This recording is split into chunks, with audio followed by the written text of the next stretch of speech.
is CGTN, China Global Television Network.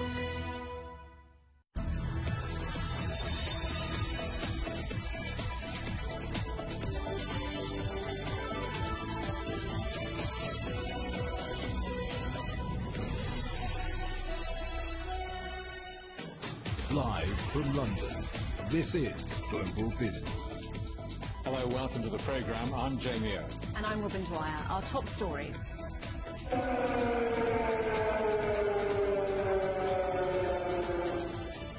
Subdued defiance as Ukraine marks Independence Day, 6 months on from the Russian invasion.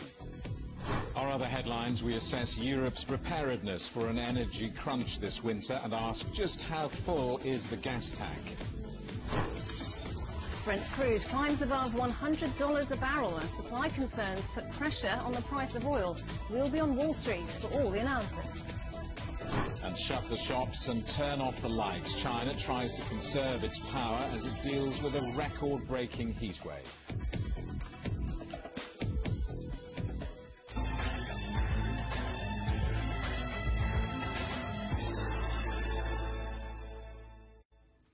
President Volodymyr Zelensky says Ukraine will never give up its fight for freedom as the country marks Independence Day. The anniversary falls 6 months after Russia invaded Ukraine. Public events have largely been cancelled and security stepped up over fears of renewed Russian attacks. Zelensky has attended memorials for those killed in Moscow's offensives and vowed to recapture all of Ukraine's territories occupied by Russia. Since February the 24th, Russia has moved its offensive from the north of Ukraine and capital Kyiv and refocused on the Donbas region.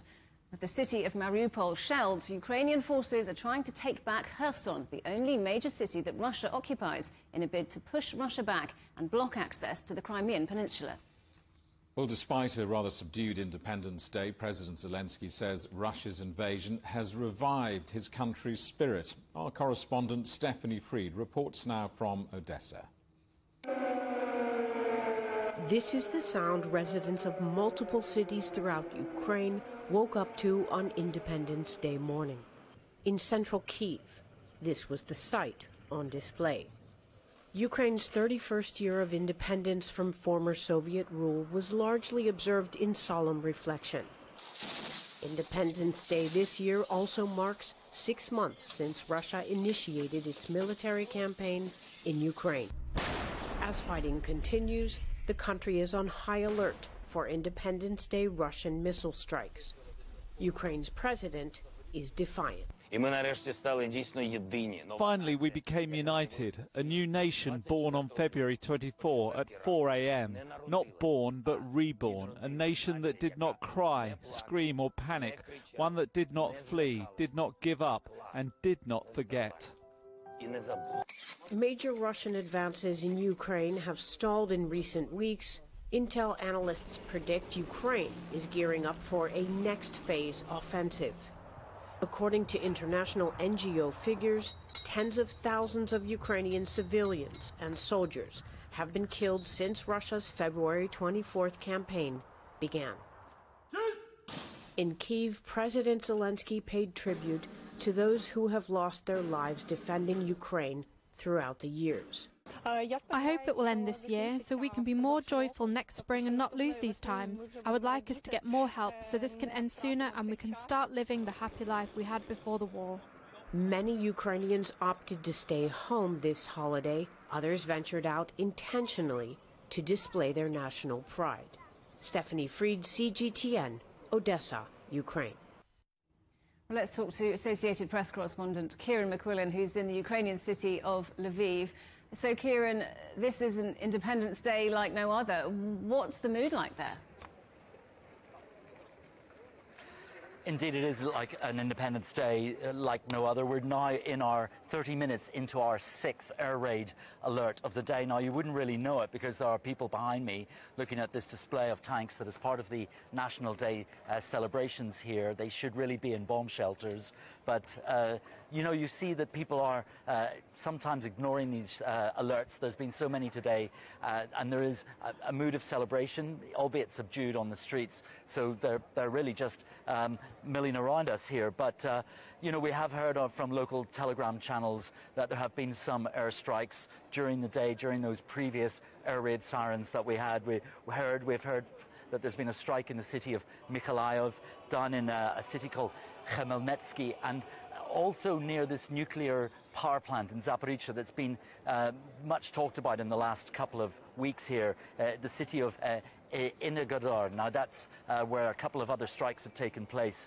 But the Ukrainians that I've been talking to here in the square today, Robin, they've expressed a sense of confidence to me. They feel that the war is going their way and that they will eventually prevail over the Russians. And you know, it's interesting to note that this square was absolutely packed full of people, thousands here at a concert this time last year. Although these people are milling around, certainly a very subdued mood here in Lviv. And at this 6-month mark, world leaders are renewing their pledge of support for Ukraine. That's right. We've even heard from the close neighbour of Ukraine to the north here, the country of Belarus. The president of that country, Alexander Lukashenko, a close ally of President Putin, sending a message of fraternity to the people of Ukraine on their Independence Day. But it's the visit of Boris Johnson that's causing the biggest stir here. The UK Prime Minister on his third trip now to Kyiv. He did say that before he left office he hoped to return, and indeed he has. And his name has been immortalised in a metal plaque on the Alley of Bravery outside the Parliament here. He was speaking in a Downing Street handout that was noted before this. He said that he stood with the people of Ukraine. He said that her people showed courage and steel defending their homes and their families, and he said that no force on earth could overcome the patriotism of 44 million Ukrainians. Now, he has also announced a new package of aid to this country, 850 Black Hornet micro drones. Now, these are very small drones that are smaller than cellular telephones, in fact. This is a joint package of £54 million. That's about 63.5 million US dollars. Now, and President Zelensky himself has also been speaking to the United Nations, to a General Assembly there. He says that Russia is putting the world at the brink of radiation. He was talking about this Zaporizhzhia nuclear power plant. Ukraine and Russia have blamed both sides for strikes around that power plant in recent days that have put the lives of the workers there at danger and have also prompted fears of a major nuclear incident there. He also confirmed an attack during some of those previous missile strikes we were talking about in the previous answer at a railway station near Dnipro, and he said that there had been casualties in that. And finally, we've also heard about this $3 billion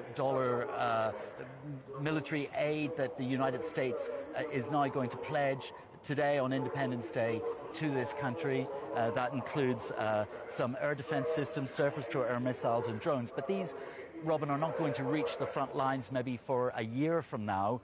This just shows you how committed United States and NATO is to this offensive here in this country, that they're committing to a long-term package of military aid looking into the future. Well, Kieran, we can hear some kind of official announcement and indeed a siren behind you. We will let you go. Thank you very much indeed for talking to us today. Kieran McQuillan from the Associated Press in Lviv. OK, let's take you to Moscow now and talk to our correspondent, Stuart Smith. Stuart, how, if at all, is this 6 months of what Russia calls the so-called military operation being marked there? Well, it's not being marked at all, notably absent from any kind of press releases from the Kremlin, the Ministry of Foreign Affairs or Ministry of Defense. Is any mention of this being 6 months since the special military operation began? If you were not paying attention to your calendar here in Russia, you might not even realize that it's been that long. Similarly, in the press, which is now heavily monitored and regulated by the Russian state, nothing on the front pages about Ukraine in both tabloids and business papers, and only short articles related to the so-called special military operation talking about this at all. The silence on this is deafening. And one example of why this may be the case was presented by the Defence Minister, Sergei Shoigu, earlier in the day at a meeting of defence ministers who seem to feel compelled to address concerns that there has been some kind of slowdown of Russia's forces in Ukraine. He said that indeed that is the case, but it is due to the Russian armed forces wanting to minimise civilian casualties and trying to prevent any breaches of humanitarian law in their special military operation there. There's nothing to suggest that so far Russia is wanting to make a big deal out of the fact that 6 months have gone by, and one reason could possibly be there has been talk amongst commentators and pundits on TV and in the papers about why this has taken quite so long, whether 6 months is something that should have been expected or whether it could have been done much quicker. But the Ministry of Defence emphasises that this is going exactly to plan. Stuart, away from the military campaign, let's just talk about the domestic front. How has Russia changed after 6 months of this war? Has it changed? Well, there are some things that you might notice as an ordinary Russian citizen. Those that opposed the so-called special military operation would now find themselves unable to express any dissatisfaction. Earlier in the day, in fact, an ex-mayor of Russia's fourth largest city, Yekaterinburg, was detained for expressing his views about this. He used to be in the parliament. Now his views are illegal. Another thing that is notable to some people here is that in some cases prices do seem to be going down, but for a lot of important devices, appliances, travel especially, prices aren't going up. The price is going down. Deflation is due to a lack of demand. The price is going up due to problems with getting imports into the country, and indeed with travel due to Western sanctions, meaning that to go west is now very difficult. You have to go through Middle Eastern countries or Turkey, and that makes everything so much more difficult. So an absence you'll notice now in Moscow of business people, or even during cultural events, you'll see a big absence of previously where there have been many European participants or tourists or business people. You just don't see that in Moscow anymore. Stuart, thank you for that. Our correspondent Stuart Smith in Moscow. You're watching CGTN. Still ahead. Fastest man in the world races to trademark his victory pose.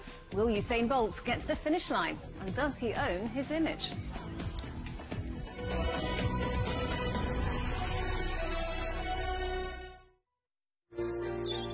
Ever wondered what's the difference between a bear and a bull market? Where are the cash cows? And who are the lame ducks? And what exactly are black swans? Grey rhinos?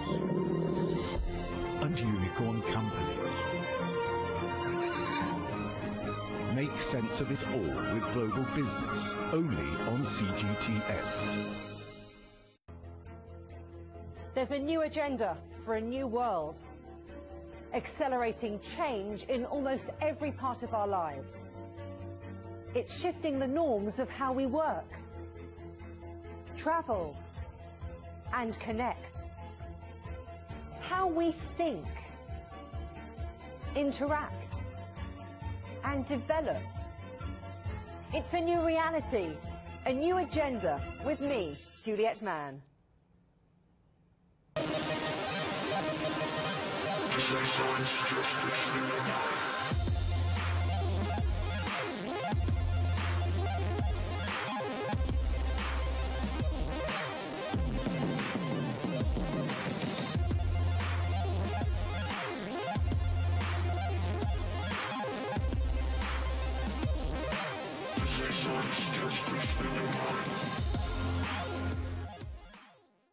Soaring energy prices, surging inflation, strained supply chains.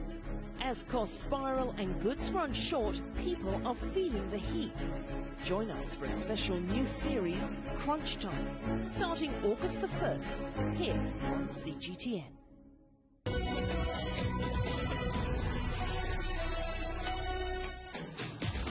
Hello, welcome back to Global Business Europe. And a quick reminder that CGTN is available to watch for free on all of the major digital platforms, on Smart TV or online on Roku, Apple TV, Amazon Fire and Android TV, YouTube, Dailymotion, CGTN.com and the CGTN app, and in the UK on Freeview. President Emmanuel Macron has warned that France faces a tough winter and must make sacrifices. Macron was speaking at the first cabinet meeting after returning from his summer holiday. France has been affected by a series of crises, including droughts, wildfires, and, of course, the spiralling cost of living. Macron says the world is facing new challenges in a new era marked by climate change and instability. D'aucuns voient notre destin comme étant. It's possible that we're perpetually destined to engage in managing crises and emergencies. I believe that what we are going through is rather a big shift, a big change. First, because we're experiencing not just this year or this summer, the end of what seemed like abundance. Well, another dramatic spike in natural gas prices has dampened hopes that Europe's inflation could ease. Gas prices surged by almost 40% in August as countries prepare for winter. Many countries are trying to boost their own supplies, with the UK increasing its North Sea output and Germany buying Canadian LNG exports. But there are concerns that others will be forced to revert to relying on Russia. Well, our correspondent Trent Murray is in Berlin. So, Trent, how is the EU's largest economy progressing in shifting away from Russian gas? Well, the government will tell you, Robin, that they are moving at warp speed to try and get away from using Russian gas, but there is also a nationwide effort to try and conserve what gas is already here as much as possible. In fact, sweeping new measures today approved by the German cabinet will see Germany a little darker and a little colder over the winter. The measures mean that public buildings will not be allowed to go over 19 degrees Celsius. Foyers and hallways in public buildings should have no heating at all, and street lights will be turned off in a number of areas. Also, lighting purely for aesthetic reasons on public monuments, that will be out of order, as well as the heating of private swimming pools. So many of those measures are small measures, according to the government, but the idea is that they all will add up somewhat to try and help conserve energy. The economy minister here, Robert Habeck, said, quote, overall the measures will save energy. However, we shouldn't now just sit back and say that'll do. He's calling on consumers to try and do more at home, including doing things like doing their laundry in cold water, taking shorter showers, or maybe just bumping the heating down a little bit when it starts to get colder from September onwards. And what about the rest of Europe? What's the situation looking like there? Well, it really depends on where you look. Some countries are handling things a little bit better, like Spain. They get a lot of their gas from Algeria and Morocco, so they're not sort of facing the dramatic impact that they are feeling here in Northern Europe. But nevertheless, they are trying to save energy in solidarity with the rest of the EU. We know in the UK, of course, that we've just learned today that for the first time on record, the UK imported no Russian fuels for the month of June. But then you've got other countries like Bulgaria that are really starting to feel the pinch of not having any Russian gas at all. You might recall Sofia had its gas cut off by Russia in recent months.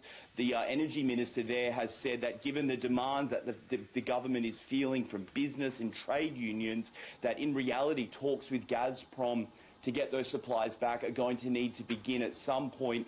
Italy also reporting that many of its major industries are starting to, quote, self-ration energy, industries like the steel and glass industry. So all of this, of course, going into the winter is a major concern of many European capitals. And the big question, I think, will be, just how much level of support will remain within the European population as a whole to continue to support Ukraine despite the major cost that it's going to be hitting at home. President Macron today in his statement for Independence Day said, quote, we are at your side and we will stay there. That was for Ukraine. The question is just how long that message will remain across much of the European continent.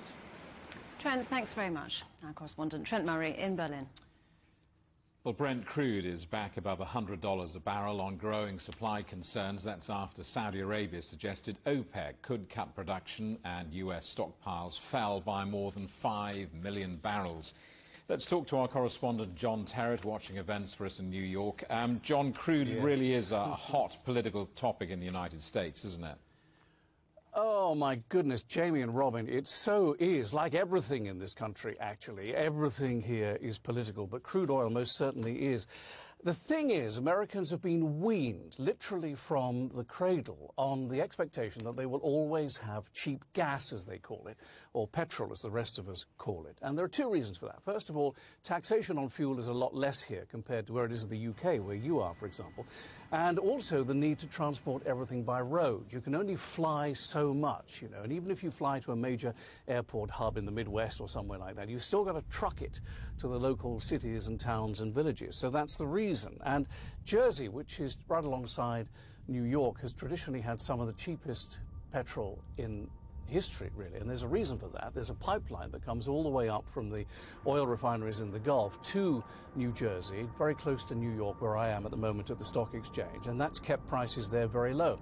Opposite in California, where they have limited refinery capacity, and you have to truck the oil in from the Gulf, and so therefore that's why California has gas prices or petrol prices that are far higher than certainly New Jersey. Now, petrol has been coming down for the last 71 days. But, guys, it's still elevated by about 20 or 23%, something like that. And crude oil has been coming down as well. I remember being on this program with Juliet when it was about $140 a barrel back in March. Since then, it's come down to about $88 a barrel. And at the moment, it is down a little bit, but I'll come back to that in a second. It has been rising along with Brent because of those remarks by Saudi Arabia that they may turn off the spigots. But, of course, Saudi and OPEC are saying that if they do that, it may coincide with Iranian oil coming back on the market because of the nuclear deal, which is being revitalized. Now, this is something the Biden administration is in support of, but within the past 12 hours or so, Benjamin Netanyahu, the former Israeli prime minister, has said, look, this would be, his words were, the height of folly if this deal is reinvigorated. And also Iran's pivot towards Beijing and towards Moscow means that if this deal is reinvigorated, it might look very different to the previous one. But nonetheless, that's keeping prices here at the moment slightly down. Brent may be zooming towards $100 a barrel, but West Texas Intermediate, which is our benchmark, is $93 a barrel now. And at this moment, it's down by 0.4%. But, you know, it's a very volatile commodity, and by this afternoon, it could be back up again. It rather depends on who says what, where and when. John, volatile is the word. Biden might be president, but he's not able to do much about it, is he? No, and you know, Jamie and Robin, this speaks to the fact that the US president doesn't really have very much power.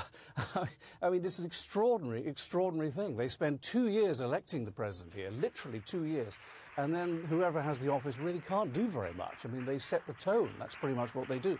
Biden's done all he can. He released the Strategic Petroleum Reserves. America has petrol stored all over the country for times of war or times of very bad weather. He released that, and that initially didn't do very much. I think it went down a little bit. He's also spoken directly to MBS, the leader of Saudi Arabia, to appeal directly for the Saudis to pump more, and it has had very limited effect, quite frankly. Now, the Republicans, everything's political. The Republicans say, look, Mr. President, why don't you just drill more? You know, you've got the oil rigs, you know where the oil is, just let them go back and drill more. Because you cancelled all of that on your first day in office.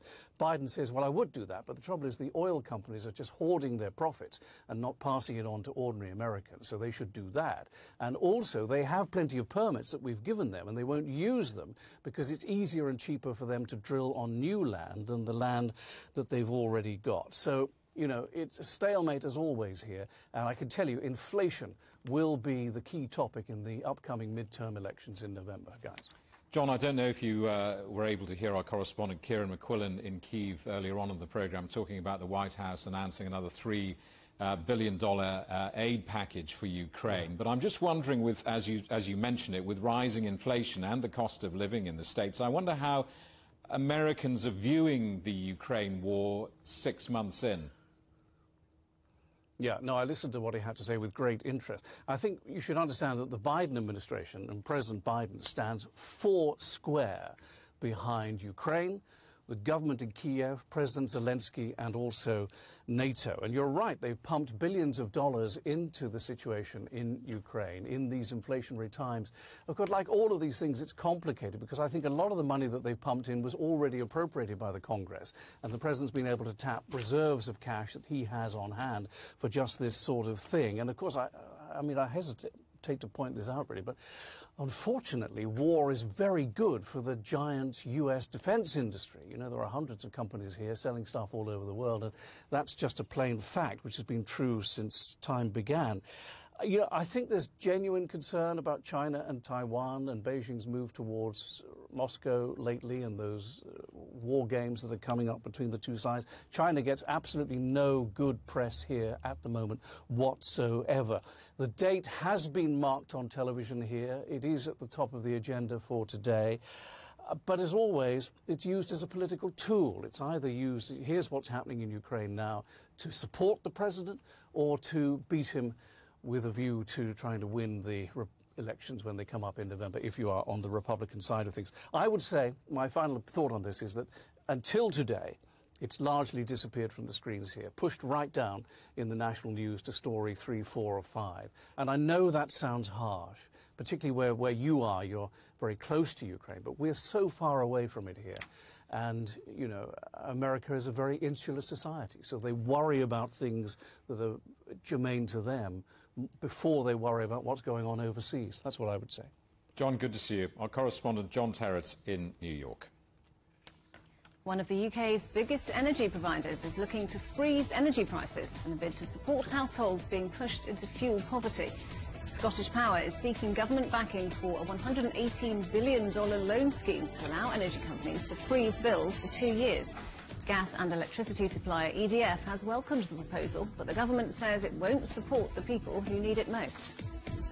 Trade unions in the UK have published proposals to raise the minimum wage to $17 an hour. The Trades Union Congress says it's needed as soon as possible to cope with the soaring cost of living crisis after years of wage stagnation. The hourly wage floor for adults over 23 years of age currently sits at around $11.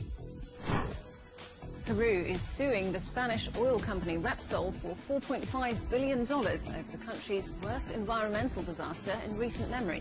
A huge oil spill in January leaked more than 10,000 barrels into the Pacific. The lawsuit is seeking $3 billion for environmental damage and $1.5 billion for damage to locals and consumers. Repsol denies responsibility for the spill.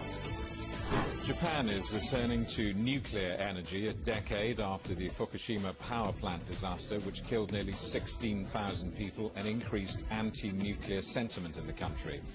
The Prime Minister, Fumio Kishida, said 9 reactors will be reopening by winter to cope with higher energy demand.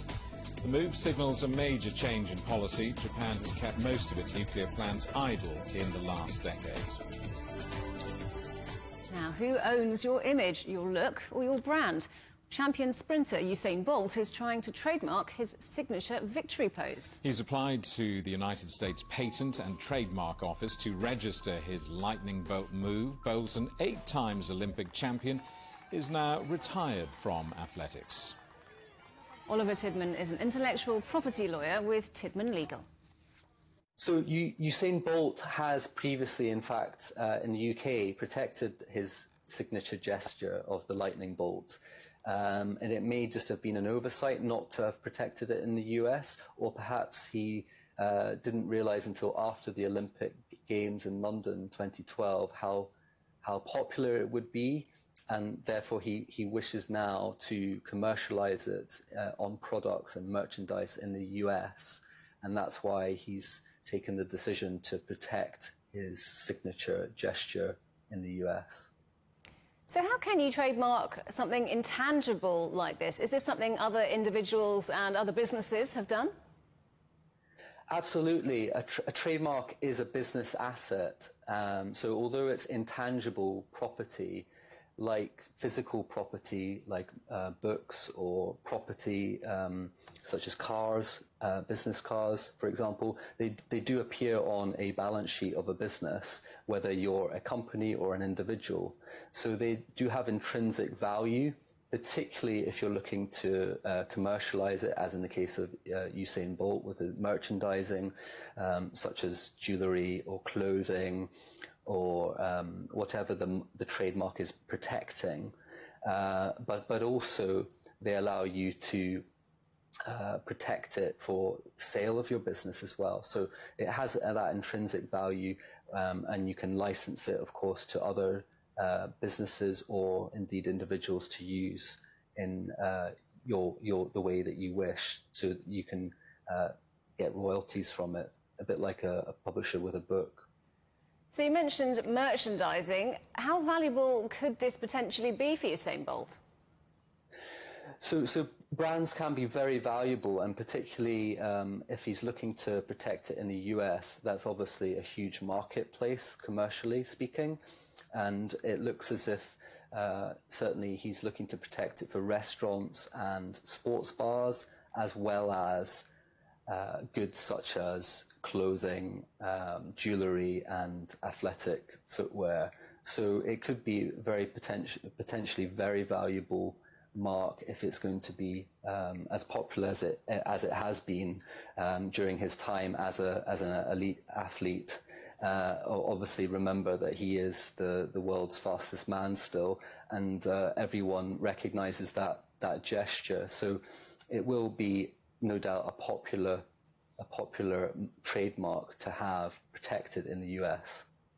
And what about other athletes? How common is it for sports stars to try and trademark what they're known for?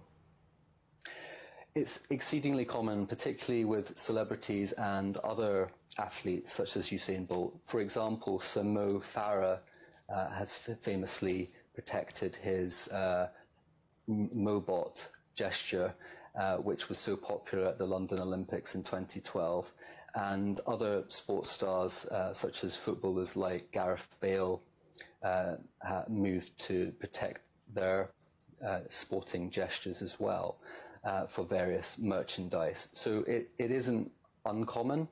What I would say is, though, that with gestures, they do tend to be less common than the likes of brand names, eponymous names in the case of celebrities, and other logos as well. You're watching CGTN. Still ahead. I'm on Italy's Lake Garda, where water levels are at their lowest point in 15 years.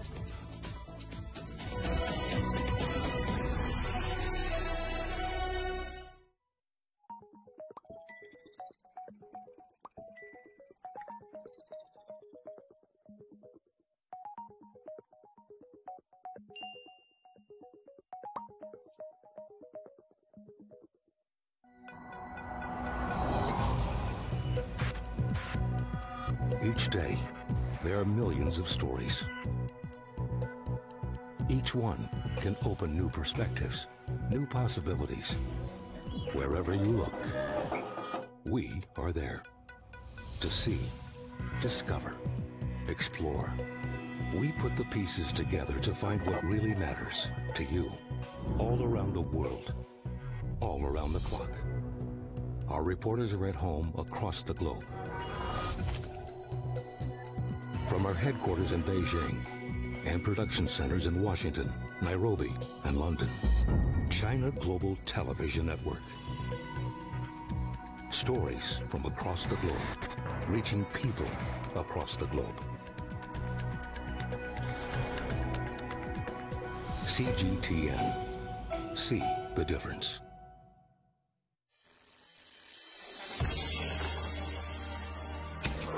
The world has changed under the pressure of the pandemic. For many of us, life is returning to some kind of normal.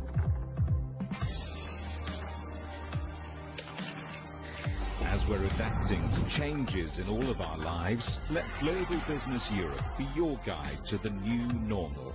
Join us weekdays on CGTN. Facing the unknown is always difficult. In a world in turmoil, it's easy to lose orientation.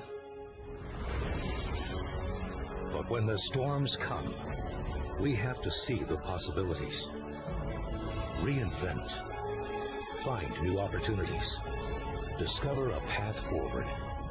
CGTN. See the difference.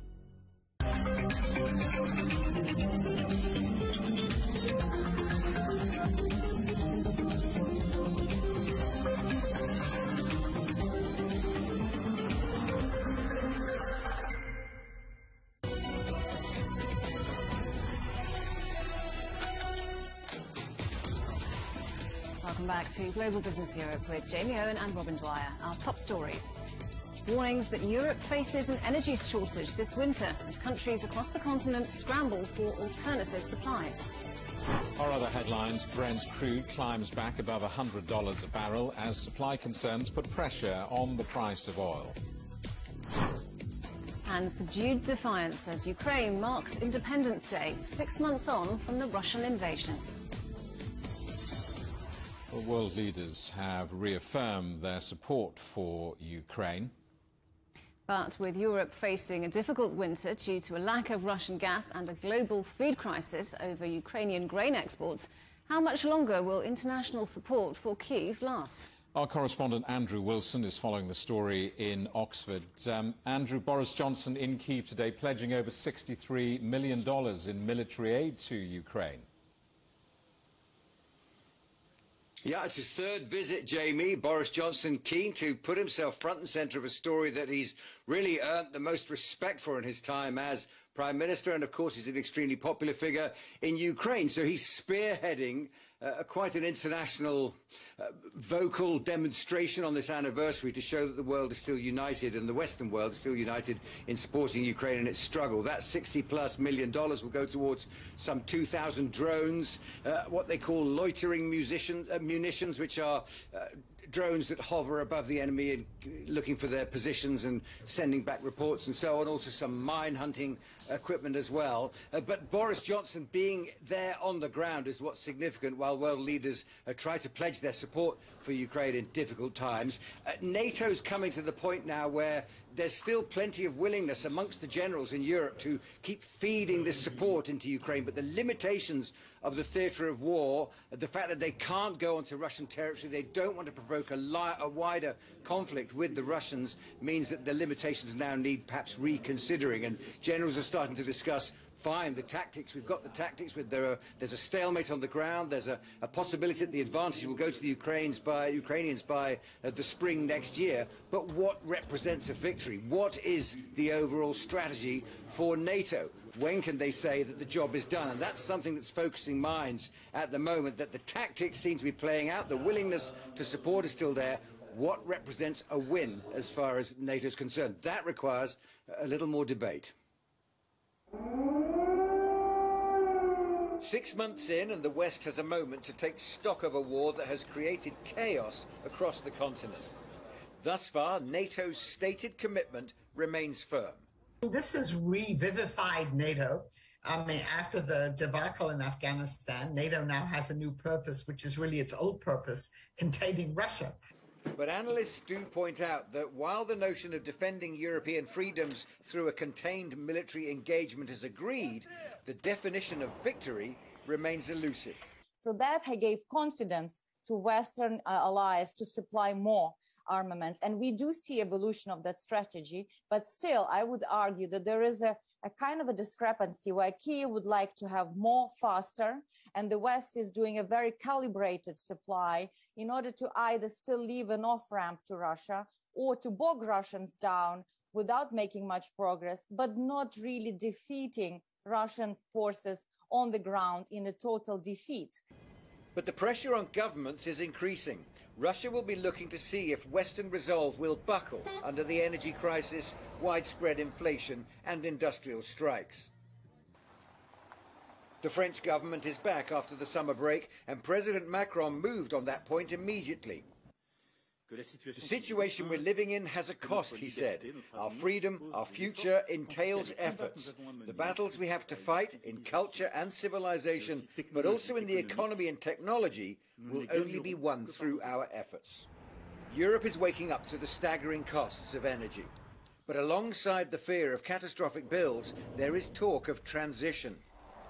Local energy cooperatives are springing up, and many experts are selling the crisis as the opportunity to change European energy policy for good. And that was the sentiment at a top-level German trade delegation to Canada to sign new energy and trade deals. Before the trip, someone told me, Canada has everything Russia has also got, but the much better investment climate, and is a democracy. You were the guy. Canada is doing our part to add to the global energy supply right now.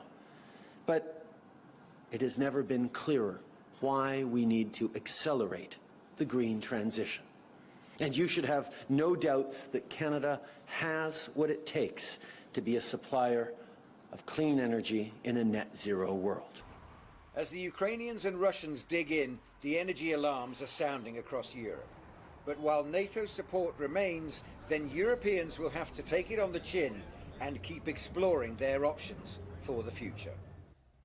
Andrew, Boris Johnson not the only world leader to pledge continuing financial and military support to Ukraine, but domestically, of course, they're all heading into a very tough winter. Is this level of international support going to continue?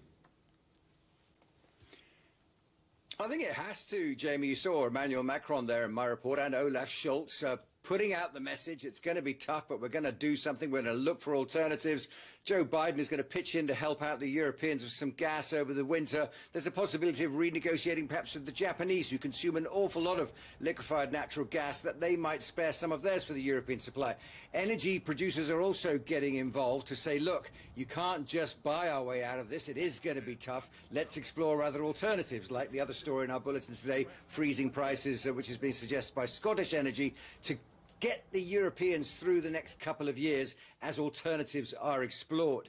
Now, there will be those, and there is pressure growing in European countries on the governments to say, we can't cope with this, it's too expensive, there's too much pressure, do we have to do this? But the answer to that, probably, given the cause being the war in Ukraine, will be yes. There's no going back now from the war in Ukraine. There's no, OK, calling it quits and restoring relations with the Kremlin and the gas taps are switched on and we all go back to the way it was. That bridge has been burned. That ship has sailed as far as Brussels and London are concerned. We are now in a new era, which means ploughing forwards. And the question that will be facing all these governments, take the 61 million coming from Boris Johnson for Ukraine, match that to the nearly $3 billion that Joe Biden has pledged for Ukraine at the end of this year. The commitment is still there. It's the selling it to the public. It's the selling it to the populations of these countries and say, keep us in government, don't vote us out. It's going to be tough, but we are exploring ways through it. And in the meanwhile, environmentalists and alternative energy producers are saying, give us a bit of time.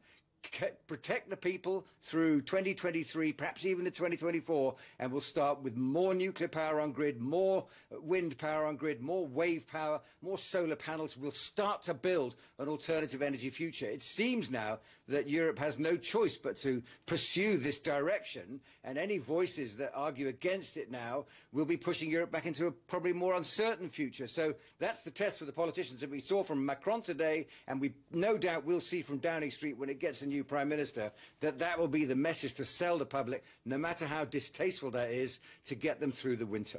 Andrew, thank you for that. Our correspondent, Andrew Wilson.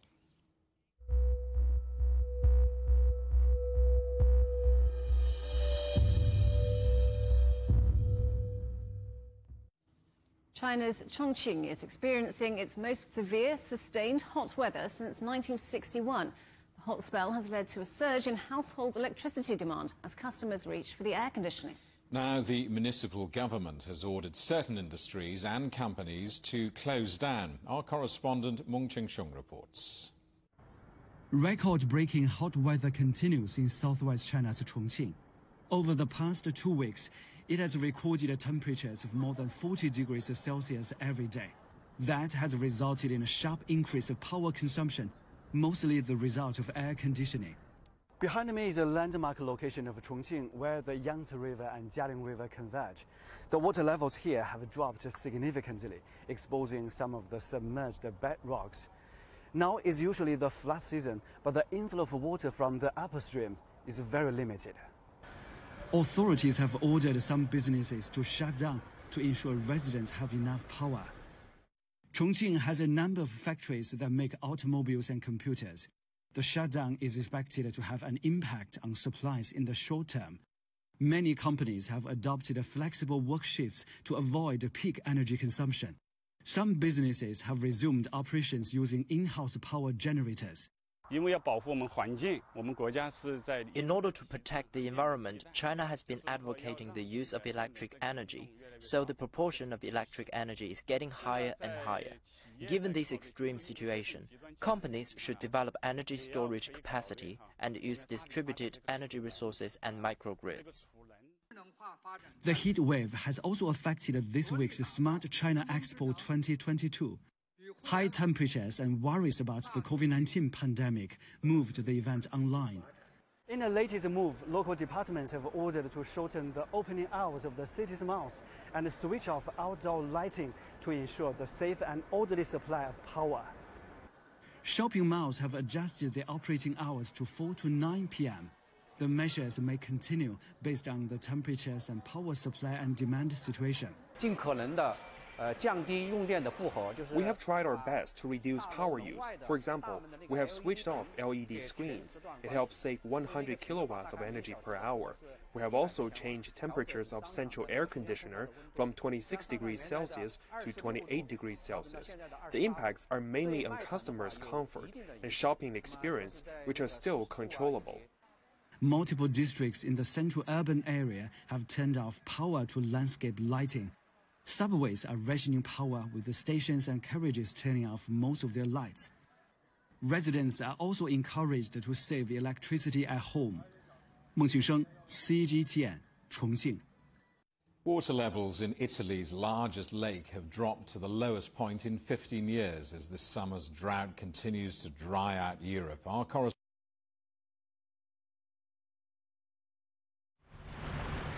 The shores of Lake Garda are expanding. In the popular town of Sermione, tourists used to have a couple of meters of rocky beach to sunbathe on. Now an extra 30 to 40 meters surrounds the peninsula.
Thailand's Prime Minister has been suspended from duty while a court reviews his 8-year term limit. The country's top court will decide whether the 5 years between 2014 and 2019, when Prayut Chan-o-cha was head of the military junta, counts towards the constitutional limit. The move comes a day after protests demanding his resignation. Iran says it will not allow inspections beyond what was agreed in the 2015 nuclear deal with international powers. The United States is weighing its response to an EU proposal to revive the agreement. The accord, which Washington left in 2018, was aimed at reining in Tehran's nuclear program. People are voting in Angola in what's expected to be the closest fought election since independence in 1975. The People's Movement for the Liberation of Angola has been in power for almost 5 decades, but it's facing growing discontent over unemployment and poverty. The opposition coalition UNITA has been growing in popularity, although the ruling party remains a favourite. Angola is Africa's second largest oil producer, and the economy has taken centre stage in the vote. From Luanda, our correspondent Daniel Arap-Moy reports. According to the World Bank, Angola's economic outlook for 2022 is promising. The bank has attributed this to the continued rise in oil prices and a temporary rise of production levels. Government efforts to diversify the economy are also reportedly boosting non-oil sector growth. Here in the capital, Luanda, macroeconomic reforms are already beginning to show some positive results, with non-oil economic activity continuing to grow. The government should try and diversify the economy and not depend entirely on the oil sector. If the government introduced agriculture and fishing, it would help to create more employment for the youth. Angola's economy has in the past suffered from the effects of lower oil prices and production levels.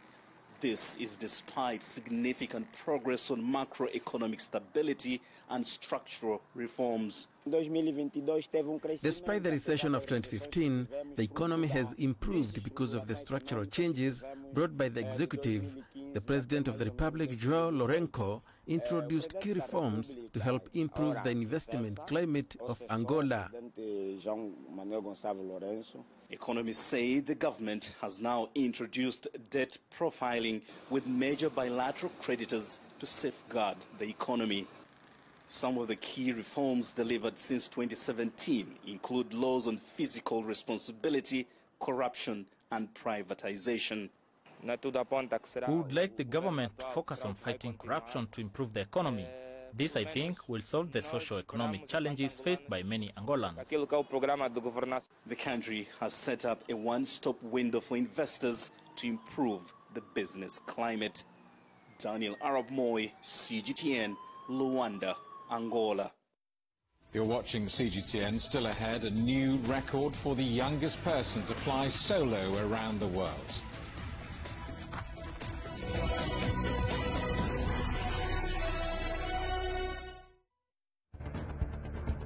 Events have consequences. Words create impact. Unprecedented scenes that we saw. The clean-up operation is now well and truly underway. Parts of southern Europe remain in a state of emergency. Context gives meaning. People make history. Far more than 1,000 people have come here today. But authorities are still on high alert. So now we've actually become the border on this road. A complex world demands a comprehensive view. But with the cleanup efforts more or less under control, the economic impact is bound to ripple across the country. There's plastic pollution everywhere. Because the world today matters for your world tomorrow. This is the living area of the crew. The focus is firmly on future technologies. Well, this is something completely different. The world today, every day on CGTN.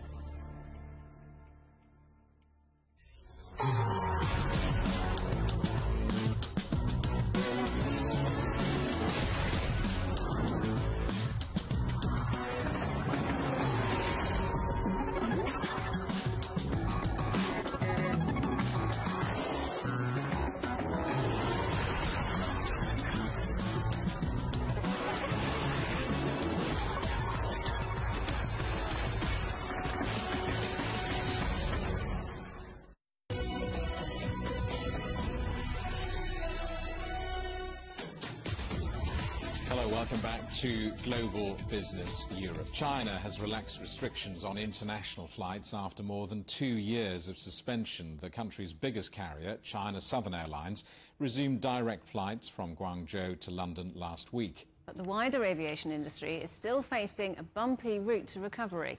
Our correspondent Huang Fei reports. It's past midnight here, and these passengers are getting ready for a long journey. It's the first direct flight from Guangzhou to London since March 2020, and one of 9 international routes the airline has reopened this year.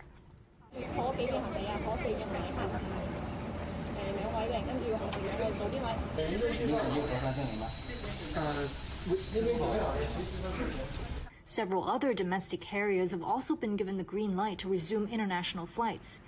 It's a sign of relief not just for the airlines, but for their support network as well. Gameco is the largest maintenance operation in South China and has seen part of its income slashed since the pandemic. If we work on the terminal, our business is paid by flight hour. So if the aircraft is flying, we make money. If the aircraft is on the ground, we have to work on it. You know, you have to protect it. You have to do some regular maintenance. That means we have more work, but we have less income. China's so-called circuit breaker mechanism remains in place. International flights are suspended if they import a certain number of COVID cases, although the length of suspension has been reduced. For the last 2 years, Chinese airlines could only fly once a week to another country, while foreign airlines could operate just one flight per week to China. Measures to stop COVID-19 have grounded the industry to a halt. Last year, Chinese mainland carriers reported a collective $10 billion in losses. And it'll take some time to recoup those losses as fuel prices surge and foreign travelers weigh their options. International airlines are holding off flying to China, fearing impacts of a snap closure. Meanwhile, Chinese airlines are worried about a lack of ground support at European airports. I know that the whole infrastructure was damaged also, internationally. So the airports or a lot of support companies, luggage handlers, so they have reduced the staff.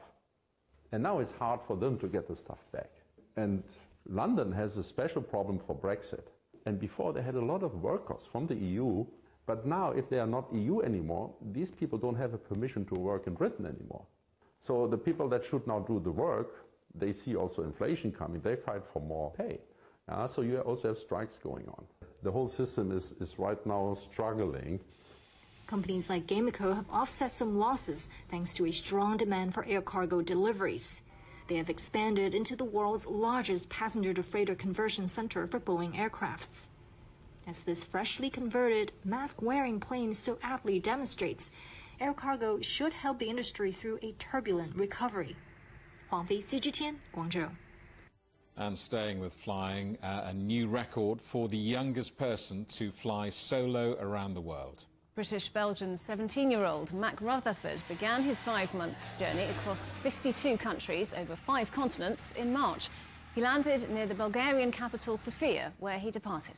His 19-year-old sister Zara became the youngest woman to fly around the world in January. It was supposed to take between 2 to 3 months and... The headlines again. Subdued defiance as Ukraine marks Independence Day, 6 months on from the Russian invasion. Our other headlines, warnings that Europe faces an energy shortage this winter as countries across the continent scramble for alternative supplies.